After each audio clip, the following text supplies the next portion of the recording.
All right, well, welcome to our webinar today on how you can grow, scale, and exit your business.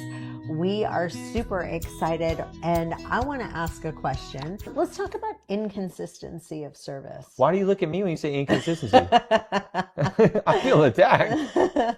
Let's talk about that as one of the downsides. Wait, what is it? Inconsistency of service when you're opening up a franchise. Because if you are extremely anal retentive and you like things like perfect, and you have then to a realize franchise is not for you.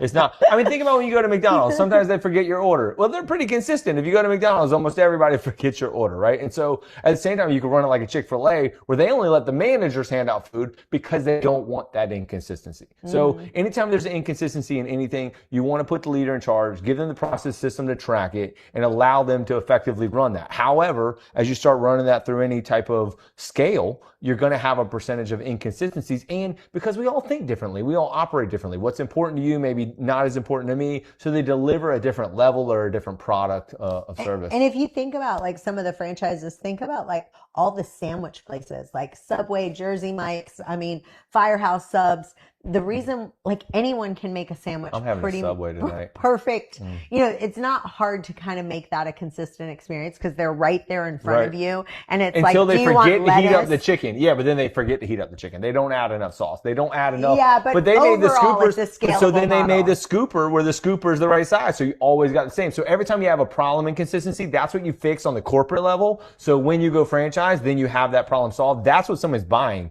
is the level of the scooper to put that in the Chick-fil-A or in the chicken sandwich thing. I'm just picturing the chicken on the sub. It's that scooper, and they do the same because you always like, can I get a little bit more? And they scoop in, they add a little bit on the top. Maybe that's just me, but it's funny because we went to Chipotle the other day, and the amount of food that this one guy was giving everyone in the line, they were just like baffled. And he was listening to your order. He heard you tell me your order before we even got up there. What's she listening so close to her for? I'm just kidding.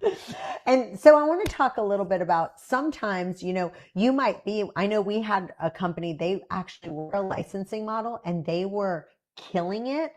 And we actually took that licensing company, turned it from licensing to corporate because the numbers were so big that they needed. Well, that's to what I was switch. going into earlier. As I said, if the location makes $20,000 a month, and you now franchise it out, you're allowing them the opportunity to make $18,000, so you as the franchisee can make $2,000. If you license it, they're paying you $1,000 a month for a system that makes $20,000. It works inversely. You find a place that's licensing and they're charging $1,000 on a model that makes $20,000. Go buy the licensing company and then start running them corporately. Because whatever it costs to open up a new location is your cost to then make $20,000 a month, if that's the numbers, whatever they are.